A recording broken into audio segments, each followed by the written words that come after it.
Hi my dear subscribers.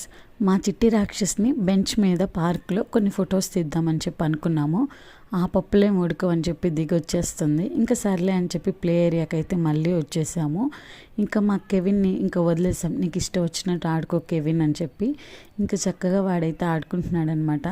అలాగే ఇక్కడ ఒక పజిల్ లాంటి గేమ్ ఉంది. ఇది ఎలా ఆడాలి ఏంటనేది నాకైతే అస్సలు తెలీదు. మా అక్క వాళ్ళ పిల్లలు నేర్పిస్తున్నారనమాట. చాలా బాగుంది. ఇద్దరు ఈ గేమ్ వచ్చిన వాళ్ళు ఉంటే ఆడొచ్చు. చాలా బాగుంటుంది. థింకింగ్ ఎబిలిటీ కూడా బాగా డెవలప్ అయ్యిద్ది అనమాట. అండ్ దీని పేరేంటో తెలియదు, కానీ మా అక్క వాళ్ళ అమ్మాయికి మాత్రం కొంచెం భయం అనిపించింది. ఇంకా సర్లే అని చెప్పి ఇలా ఊగాలి అని చెప్పి నేను చూపించాను, జస్ట్ అంతే. పిల్లని కింద పడేసి మరీ చూపించాలా అని అనుకుంటారేమో. లేదు, జస్ట్ అక్కడ కూర్చోబెట్టాను నా చిట్టి పాపనంతే. ఒక అర నిమిషం అనుకుంటా అంతే. ఇంకెక్కువ సేపు అయితే కాదు. వీడియో నచ్చితే